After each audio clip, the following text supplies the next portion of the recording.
Halo, selamat malam Mas. Ini Iya, dengan selamat malam Mas.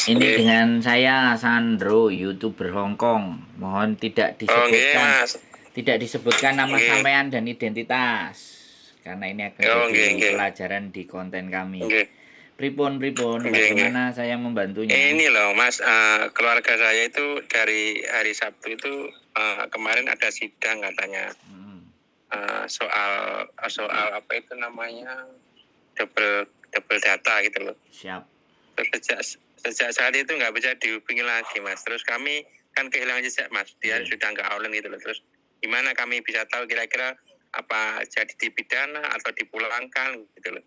Oke. Begitu Mas. Heeh. Iya. Ya, menurut pengalaman yang pernah saya dikabari Iya. beberapa 7 atau 8 anak yang kena data ganda, kalau dia Iya. dengan majikan terus dia mengakui dan oke, Mm. biasanya dia kembali ke tempat majikannya. Oh Kembali begitu. ke tempat majikannya, terus tinggal riwariwi untuk tahanan luar, terus habis itu sampai hari yang ditentukan sidang, terus dia mengakui, bayar denda 1.000, ya terus lepas, nggak ada masalah, tetap kerja di majikan. Tapi kalau berikutnya adalah dia banyak ABCD dan tidak mengakui bla bla bla bla bla, ya mereka diamankan. Karena kan bukti dan data mereka sudah jelas gitu loh, bahwa mungkin di tahun sekian dia datang dengan nama ini, dengan nama A. Kemudian datang di tahun sekian dia datang dengan nama B. Dia itu ada semuanya, data yang masuk itu komplit dan lengkap. Diurus sama siapa, di imigrasinya masuk tanggal berapa, Iya. itu dia oke. Nah, sekarang ketika itu tidak bisa dihubungi, kalau sampean atau jenengan ini mau dapat, lebih baik karena setiap kasus yang bermasalah dan dimasukkan ke dalam tahanan, itu KJRI lah yang akan tahu. KJRI. Ya, nanti sampean tak kirimi nomor dari staf di KJRI yang memang ngurusi dan memang untuk mengetahui posisi data-data teman-teman yang posisinya sedang mengalami permasalahan tentang hukum, kan seperti itu masih. Oh nggih. Makasih Mas. Saya belum bisa Makasih. memastikan dan Nggih. ABCD nanti biasanya di pihak KJRI akan menanyakan statusnya keluarga sampean sebagai apa, boleh ditunjukkan KK, KTP-nya dan semuanya, karena terkadang keluarga yang mencari teman-teman itu biasanya teman-temannya ada yang memang sengaja menghilang, tidak ingin dihubungi dengan keluarganya. Ada Oh yang iya. memang seperti itu. Iya Makanya paham maksudnya Mas. ketika nanti kejelasannya itu ada dan ada pihak keluarga, maka KJRI pun akan memberikan informasi yang tepat. Karena di dalam PT, di pas waktu dia berangkat di PT, data-data dia kan pasti masih ada. Kakaknya siapa, semuanya apa, kan makanya dia cross check di situ. Cross check data. Iya. Begitu Iya Mas. Mas. Kira-kira ada lagi Oke. yang butuh diinformasikan atau butuh sampean bertanya lagi? Ada yang belum jelas? Sejauh ini cukup Mas. Cukup paham saya sudah. Iya, nanti kalau Masnya bisa kasih nomor telepon sebelumnya, makasih. Saya kirim habis ini. Iya Mas. Saya kirim dan jenengan, siap. Oh nggih. Makasih ya Mas. Makasih. Nggih, ndherekaken semah nuwun. Nggih, selamat malam nggih, monggo. Oke, assalamualaikum. Buat teman-teman semuanya, kita ada nomor yang bisa teman-teman hubungi yang dari KJRI, karena memang yang bertugas, yang mempunyai data, yang mempunyai segala sesuatunya itu dari pihak KJRI. Maka dari itulah teman-teman semuanya, saya sampaikan bahwa sekali lagi ya, orang di Hongkong itu kadang-kadang sekali lagi kadang-kadang ada yang memang dia menghilang dari keluarganya, ada juga yang memang dia tidak mau dan tidak ingin dihubungi oleh keluarganya dan sengaja menghilang. Kalau sengaja menghilang, otomatis ketika KJRI di follow up, maka dia tidak akan bisa, ya dia hanya bisa menunjukkan ABCD dia tidak terkena kasus, mungkin dia masih di dalam majikan atau ABCD atau bla bla bla bla.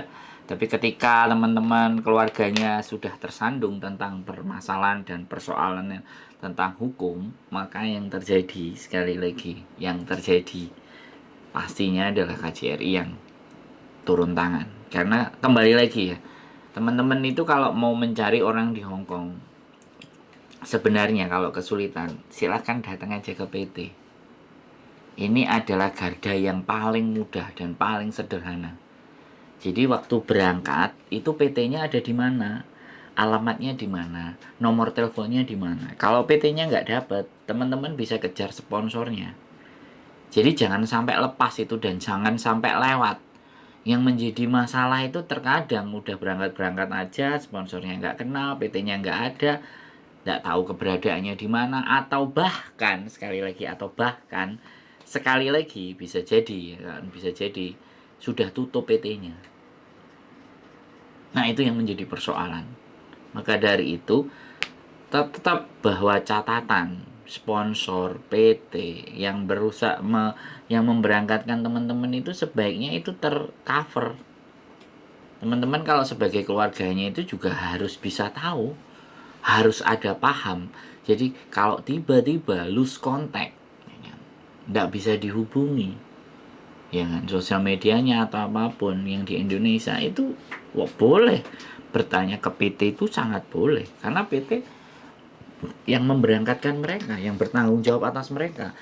Jadi itu wajib seharusnya PT itu memberikan keterangan bagaimana dan seperti apa, keep in contact.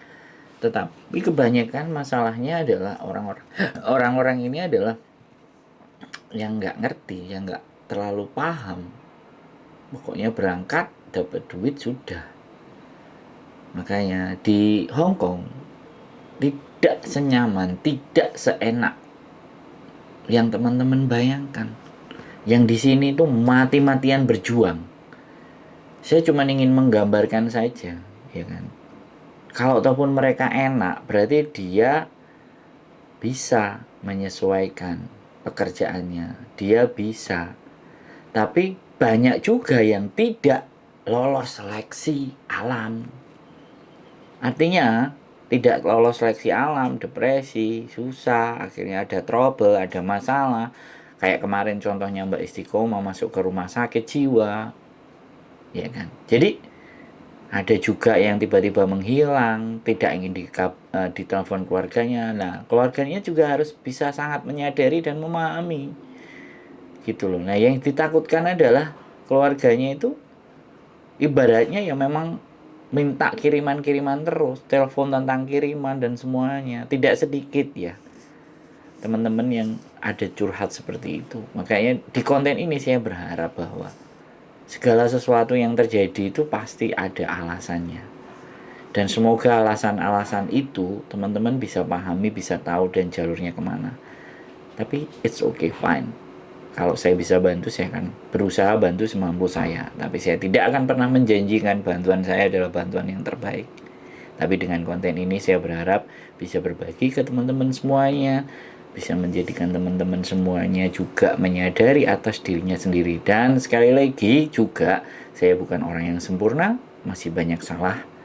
Jadi bisa dikritik, bisa dikasih masukan. Sehat selalu buat kalian, keep stay tune in my YouTube channel and see you the next video. Bye-bye.